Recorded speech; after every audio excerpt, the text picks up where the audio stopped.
तो जब पहली बार हम लोग मिले तो हम मिले अरविंद खेरा जी और जानी के उससे मिले थे, पर जय के साथ मेरे से इंस्टेंट कनेक्शन हो गया था, तो हमको लगा कि ये कलाकार साधारण नहीं है। तो हमें लगा ये जो कहानी हम यहाँ कह सकते हैं ना, वो बॉलीवुड में नहीं कह सकते। तो मेन हमारा ट्रांजिशन का रीज़न ये है कि हमको वो भी करना है कि यहाँ हमको सेटिस्फैक्शन मिलता है काम करके, ऐसा लगता है। उनको ना समझ उनकी अलग है बहुत स्क्रीन प्ले को लेके, तो वो बहुत ज़्यादा एक्साइट हो जाते हैं जब कुछ अच्छा सुनाते हैं ना, तो बिल्कुल ही वो हो जाते हैं कि अरे तो भाई आग लग जानी है, ये हो जाना है, वो हो जाना है। तो हमारा एक ऑफिस है वहाँ बम्बई में, हम भले ही आज लिख रहे हों ना लिख रहे हों, 11 बजे से सुबह वहाँ पे हम होते हैं और 11 से रात को 8 बजे तक हम लिखते हैं रोज़। भले ही हाँ कुछ ना कुछ लिखते हैं। जैसे लॉकडाउन में थोड़ा हम लोग कम काम था क्योंकि फिल्में बन नहीं रही थी, फिर भी हम लिख रहे थे, हम अपनी फिल्में लिख रहे थे तब। अच्छा, आपको लगता है कि जो एक राइटर है वो अच्छा डायरेक्टर भी बन सकता है? बिल्कुल मैम, सबसे ऐसा हम सोचते हैं, हम तो बोलेंगे ही, आप कहोगे कि हम राइटर हैं, लेकिन हमें लगता है कि राइटर सबसे अच्छे डायरेक्टर इसलिए बन सकते हैं क्योंकि बाकी सब लोगों के पास सब कुछ होता है। कोरियोग्राफर को डांस आता है, वो कर लेगा, लेकिन कहानी कहाँ से लाएगा? राइटर कहानी लेके पैदा हुआ है। एक ट्रेंड तो ये चल रहा है कि रियलिस्टिक फिल्में बनाओ, ज़्यादा सिनेमा जैसी मत बनाओ, डायलॉग ऐसे लिखो कि जो लाइन जैसे ना लगे। तो हम वहाँ से नहीं आते, हमें लगता है कि नहीं यार, सिनेमा होती है उसको पूरा वैसे ही डायलॉग एक ऐसा होना चाहिए ऑडियंस घर लेके जाए। ਗੱਭਰੂ ਟੀਵੀ ਦੇਖ ਰਹੇ ਸਾਰੇ ਹੀ ਦਰਸ਼ਕਾਂ ਨੂੰ ਮੇਰੇ ਯਾਨੀ ਸਿਮਰਨ ਵੱਲੋਂ ਪਿਆਰ ਭਰੀ ਸਤਿ ਸ਼੍ਰੀ ਅਕਾਲ। ਜਿਵੇਂ ਕਿ ਤੁਹਾਨੂੰ ਸਭ ਨੂੰ ਪਤਾ ਹੈ ਕਿ ਬਦਨਾਮ ਫਿਲਮ ਆਉਣ ਵਾਲੀ ਹੈ, ਜਿਸ ਦਾ ਤੁਹਾਨੂੰ ਸਭ ਨੂੰ ਹੀ ਬੇਸਬਰੀ ਦੇ ਨਾਲ ਇੰਤਜ਼ਾਰ ਹੈ। ਸੋ ਮੇਰੇ ਨਾਲ ਹੈ ਫਿਲਮ ਦੇ ਜਿਨ੍ਹਾਂ ਨੇ ਸਕਰੀਨ ਪਲੇ ਲਿਖਿਆ ਹੈ। ਸਕਰੀਨ ਪਲੇ ਸਾਡੀ ਹਰ ਇੱਕ ਫਿਲਮ ਦੀ ਜਿਹੜੀ ਕਹਿ ਲਏ ਰੀੜ ਦੀ ਹੱਡੀ ਹੁੰਦੀ ਹੈ। ਸੋ ਸਕਰੀਨ ਪਲੇ ਜਿਨ੍ਹਾਂ ਨੇ ਲਿਖਿਆ ਉਹ ਮੇਰੇ ਨਾਲ ਹੈ, ਜਿਨ੍ਹਾਂ ਨੇ ਵੈਸੇ ਤਾਂ ਬਹੁਤ ਸਾਰੀਆਂ ਮੂਵੀਜ਼ ਜੇ ਅਸੀਂ ਗੱਲ ਕਰੀਏ ਬਾਲੀਵੁੱਡ ਦੇ ਵਿੱਚ ਜਿਨ੍ਹਾਂ ਦਾ ਸਕਰੀਨ ਪਲੇ ਇਹਨਾਂ ਵੱਲੋਂ ਕੀਤਾ ਗਿਆ ਹੈ, ਬਟ ਇਹ ਪਹਿਲੀ ਵਾਰੀ ਹੈ ਕਿ ਇਹਨਾਂ ਨੇ ਪੰਜਾਬੀ ਇੰਡਸਟਰੀ ਦੇ ਵਿੱਚ ਜਿਹੜਾ ਇਹ ਕਦਮ ਰੱਖਿਆ। ਸੋ ਸਵਾਗਤ ਕਰਦੇ ਹਾਂ ਸਿद्धार्थ एंड गरिमा ਦਾ ਤੇ ਗੱਲਬਾਤ ਕਰਦੇ ਹਾਂ। ਸਤਿ ਸ਼੍ਰੀ ਅਕਾਲ। सत श्री अकाल जी। ਕਿਵੇਂ ਹੋ? बस एकदम बढ़िया जी। पंजाब आके किਵੇਂ लग रहा है? हमेशा की तरह बहुत ही बढ़िया लग रहा है। अरे क्या बात है। अच्छा, तो ये कैसे बना कि हाँ पंजाबी में मूवी करनी है? आपकी तरफ से था या फिर जय सर की टीम की तरफ से? देखिए, जय तो हैं ही, वो तो हमें कहीं ना कहीं से ढूंढ निकालते ही, वो तो उनका बहुत इनिशिएटिव वाले एक्टर हैं, कमाल है। और ये कनेक्शन बनना ही था क्योंकि अब देखो पंजाबी गानों की कनेक्शन देखो कितनी तगड़ी है, पूरी दुनिया के अंदर छाए रहते हैं गाने। तो हमको इस बात की बहुत क्यूरियोसिटी थी कि फिल्में यहाँ पे कैसे बनती हैं। अच्छा। तो जब पहली बार हम लोग मिले तो हम मिले अरविंद खेरा जी और जानी के उससे मिले थे, पर जय के साथ मेरे से इंस्टेंट कनेक्शन हो गया था, तो हमको लगा कि ये कलाकार साधारण नहीं है, ये वो कलाकार है जिसको कहानी के स्टेज से इन्वॉल्व होना होता है। तो ऐसे में हमें मज़ा आता है काम करने में।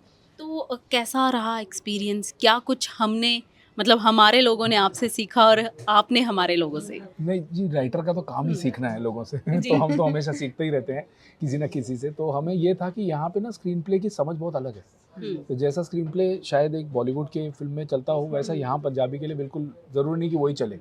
तो यहाँ का ऑडियंस अलग है, तो वो हमें ये, और ऑडियंस ऐसा है कि पूरे इंडिया के बाहर भी जो पंजाबी रहते हैं उनका भी बहुत ज़्यादा कंट्रीब्यूशन है पंजाबी सिनेमा की तरफ। तो हमें लगा ये जो कहानी हम यहाँ कह सकते हैं ना, वो बॉलीवुड में नहीं कह सकते। तो मेन हमारा ट्रांजिशन का रीज़न ये है कि हमको वो भी करना है कि यहाँ हमको सेटिस्फैक्शन मिलता है काम करके, ऐसा लगता है। नहीं, वो बात है। और राइटर की ग्रोथ ऐसी होती है, जैसे इन्होंने बोला कि सीखते रहो, कि एक ऑडियंस, चलो ऐसा नहीं कि हमने कोई उस पर विजय पाली है, लेकिन नए नए ऑडियंस को इंट्रोड्यूस करो। तो जैसे पंजाब की ऑडियंस है ना, हमने यहाँ बड़ी थिएटर में पिक्चरें देखी हैं जाके, तो हमें ना रिएक्शन से समझ में आता है कि इनको पसंद क्या आता है। तो वो चीज़ हम कोशिश करते हैं कि अपने स्क्रीन प्ले में वैसे ही इनकॉर्पोरेट करें। क्या बात है। अच्छा, जय सर का कितना इन्वॉल्वमेंट था स्क्रीन प्ले में? उनके लिए आपने कुछ चेंजेस उनके कहने पर या आपकी तरफ से कुछ चेंजेस हुए इन चीज़ों में? जी, उनका तो मतलब वो शुरू से इन्वॉल्व रहते हैं। उनका एक वो ऐसा कोई डिपार्टमेंट नहीं है जिसमें जय पाजी इन्वॉल्व नहीं होते। तो उनका ऐसा है कि उनको ना समझ उनकी अलग है बहुत स्क्रीन पे को लेके, तो वो बहुत ज़्यादा एक्साइट हो जाते हैं जब कुछ अच्छा सुनाते हैं ना, हम तो बिल्कुल ही वो हो जाते हैं कि अरे तो पाजी आग लग जानी है, ये हो जाना है, वो हो जाना है। और तो ऐसा कभी नहीं होता कि वो कभी ऐसा कुछ चेंज कराएं कि नहीं ये मुझे मेरे अकॉर्डिंग कर दो, नहीं। उनको ये है कि जितने भी, अगर जैसे बदनाम की खासियत ये है कि बदनाम के अंदर फैमिलीज भी देखने आएंगी, बहुत सारे किरदार है, आप ट्रेलर में देखते हो हर बार एक नया किरदार आ रहा है, तो उनको ये भी रहता है कि अरे उस किरदार को आपने क्या कमाल का वो दिया है। तो दूसरों के लिए एक्साइटमेंट होना, ये भी एक बड़ी बात है कलाकार की। और इसी के चलते मुझे लगता है कि जय ना स्क्रीन प्ले को बहुत उसको बहुत वो देते हैं, ग्रो करने का मौका, ये उनकी खासियत है। क्या बात है। अच्छा, अगर मैं आप दोनों की बात करूँ तो आपकी टीम जो है दोनों की बड़ी ही पुरानी है, जी जिन्होंने बहुत सारी बॉलीवुड मूवीज़ में काम किया है, इकट्ठे आपने काम किया जी है। तो जब आप लोग इकट्ठे काम करते हो किसी प्रोजेक्ट पे, तो कोई मतलब स्पेसिफ़िक आपका कोई रूटीन डिसिप्लिन होता है, या फिर एक रूटीन में चलता रहता है, आप अलग अपना फिर मिलकर मतलब कुछ डिस्कस कर लेते हैं, ऐसा कुछ है? नहीं नहीं बिल्कुल नहीं, हमारा ऐसा होता है, हमारा एक ऑफिस है हुँ। वहाँ बम्बई में। हम भले ही आज लिख रहे हों ना लिख रहे हों, 11 बजे से सुबह वहाँ पे हम होते हैं और 11 से रात को 8 बजे तक हम लिखते लिखते हैं हैं। रोज़। कुछ ना भले कुछ ही लिखते हाँ हैं। कुछ ना कुछ लिखते हैं। जैसे लॉकडाउन में थोड़ा हम लोग कम काम था हुँ। क्योंकि फिल्में बन नहीं रही थी, फिर भी हम लिख रहे थे, हम अपनी फिल्में लिख रहे थे तब। तो कुछ ना कुछ वो डिसिप्लिन करना ही एक राइटर के लिए बहुत ज़रूरी बिल्कुल, बात है। मतलब ये ऐसे कहने की बात है, लोग सोचते हैं कि अरे राइटर तो नदी के किनारे बैठ के लिखेगा हाँ, या उसको कोई बढ़िया हाँ। पहाड़ चाहिए लिखने के लिए, ऐसा संभव नहीं है हमेशा। हाँ। कहने के लिए बॉम्बे में समुद्र है, लेकिन हाँ, हाँ। उससे बहुत दूर रहते हैं क्योंकि वहाँ चीज़ें खराब हो जाती हैं जल्दी। हाँ, तो जुहू में हमारा ऑफिस है और एक हमने डिसिप्लिन में बाँधा है अपनी राइटिंग को कि जी। 11 से लेके 8 बजे तक शाम के हमने लिखना है। और ऐसा नहीं है कि पूरा ऐसे मज़दूरी की तरह लिखना है। जितना एन्जॉय करे उतना लिखो आज के दिन, जितना आइडिया क्रैक हो गए कर लो और फिर बिल्कुल।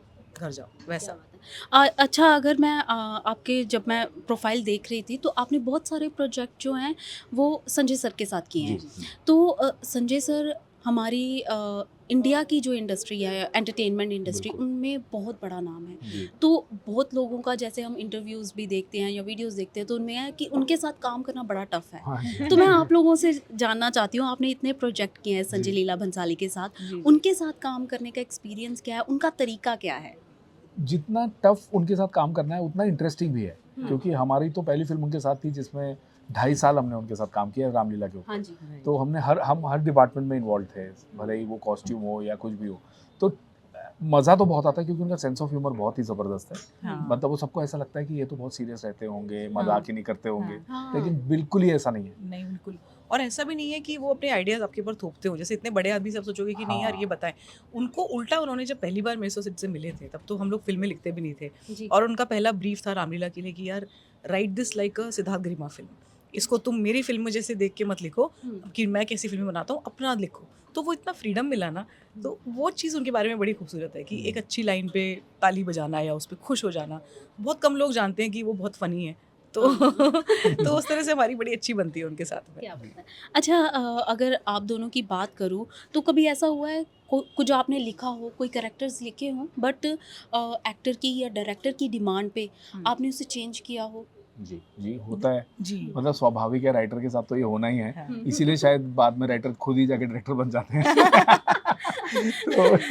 तो वो ये है। हुआ था हमारे साथ। अब राब्ता में भी हुआ काफ़ी हद तक, बत्ती हुँ। गुल मीटर चालू जैसी फ़िल्म में भी काफ़ी कुछ हमें बदलना पड़ा, हाँ। जो कि अ, उसका एक दूसरा पहलू ये भी है मैम कि जो राइटर है ना उसको थोड़ा खुला दिमाग का भी होना चाहिए कि अपन हुँ, जिद में अगर अड़े रहेंगे, सपोज डायरेक्टर को कुछ चाहिए, देखो director captain of the ship है। बिल्कुल। जैसे यहाँ पे मनीष जी ने फिल्म बनाई है, ये उनकी इवेंचुअली उनकी फिल्म हो गई है ना, तो हमारा काम ये है कि हम उस तरह से डिलीवर करें जैसे हमारा डायरेक्टर चाहता है। बिल्कुल। तो ये एक फिल्म में सभी को ध्यान रखना होगा कि डायरेक्टर्स मीडियम है ये, हुँ, तो है राइटर का भी मीडियम, लेकिन डायरेक्टर के साथ उसे तालमेल में काम करना है, हुँ। उसमें कोई ईगो नहीं आनी चाहिए। जी। अच्छा, आपको लगता है कि जो एक राइटर है वो अच्छा डायरेक्टर भी बन सकता है?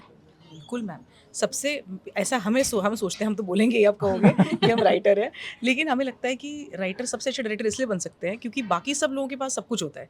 कोरियोग्राफर को डांस आता है, वो कर लेगा, लेकिन कहानी कहाँ से लाएगा? हुँ, राइटर कहानी लेके पैदा हुआ है। राइटर के हुँ, पास कहानी ऐसे पुख्ता तरीके से मौजूद है कि उसके लिए बाकी सब हो जाता है मैम। ये बिल्कुल। सेट लगना, सोफ़े आना, ये होना, ये सब हो हाँ, जाना है। आपको कहानी बहुत कमाल कहनी चाहिए, तो हमें लगता है वो शक्ति राइटर के पास है। बिल्कुल, क्योंकि राइटर के पास होता है एक खाली पन्ना और हाँ। बाकी लोग जो फ़िल्म पे आते हैं उन सबके पास स्क्रिप्ट होती है। हाँ। तो फिर उनके पास तो वो स्क्रिप्ट है फ़िल्म बनाने के लिए, राइटर के पास तो कुछ नहीं है। उसने तो तो जब बेचारे वो ने वहाँ से क्रिएट कर सकता है तो फिर बिल्कुल, फ़िल्म बना ही जादू सकता से है, ऐसे वैसा कहीं से है। कुछ निकाल के देना तो अच्छा, एक आखिरी सवाल है मेरा। जी। जैसे आजकल ट्रेंड्स चलते हैं ना, तो अगर मैं बात करूँ एंटरटेनमेंट इंडस्ट्री की, तो आजकल क्या ट्रेंड्स चल रहे हैं एंटरटेनमेंट इंडस्ट्री में? भले ही अपनी पंजाब की हो या जी, जी, जी। बॉलीवुड या साउथ की, हाँ जी, हाँ तो जी। क्या ट्रेंड्स चल रहे हैं आजकल, अगर मैं आप लोगों से पूछूँ? मैम बड़े सारे ट्रेंड चल रहे हैं। एक ट्रेंड तो ये चल रहा है कि रियलिस्टिक फ़िल्में बनाओ, ज़्यादा सिनेमा जैसी मत बनाओ। डायलॉग ऐसे लिखो हुँ, कि जो लाइन जैसे ना लगें। तो हम वहाँ से नहीं आते, हमें लगता है कि नहीं यार सिनेमा होती है उसको पूरा वैसे ही डायलॉग एक ऐसा होना चाहिए ऑडियंस घर लेके जाए। ट्रेंड ये भी चल रहा है कि फिल्म में गाने कम होने चाहिए, हम उसको भी नहीं मानते, बिल्कुल। गाने बहुत होने चाहिए। और ट्रेंड चल रहा है आजकल मतलब ऐसा साउथ में ही जैसे फिल्में बन रही हों और बाकी हाँ। कहीं बन नहीं रही हों, ये ट्रेंड चल रहा है। ये भी है। ये भी है क्योंकि साउथ की फिल्मों में सब कुछ होता है, वो देखा जाए तो। हाँ। वो हमारी हिंदी फिल्में कहीं शायद भूल गई थी उनको, तो अभी वो उन्हें पकड़ना है। और इसके अलावा ट्रेंड ये भी है कि हॉरर कॉमेडी का ट्रेंड अचानक से चल पड़ा है कि हाँ, हमें बहुत डराओ भी और हंसाओ भी। हाँ। नहीं, अच्छी बात है, वो ऑडियंस के लिए वर्क कर रहा है, लेकिन अभी हम उस जॉनर में नहीं कुछ अटेम्प्ट कर रहे हैं, हम और चीज़ें बहुत सारी कर रहे हैं, क्योंकि क्या है ना, ये अगेन ट्रेंड है, ये ऐसे जाएगा, इसने फिर ऐसे आ जाना है ना। और बॉम्बे इंडस्ट्री में तो ये भी ट्रेंड है कि सबके स्टार्स के बच्चे जो हैं वो एक्टर बन रहे हैं, तो ये और एक ट्रेंड हो गया। तो चलो अभी अगर हम बात करें कि अपनी पंजाबी इंडस्ट्री की, तो एक खासियत आप दोनों से पूछना चाहूँगी, आपको क्या अच्छा लगा पंजाबी इंडस्ट्री में?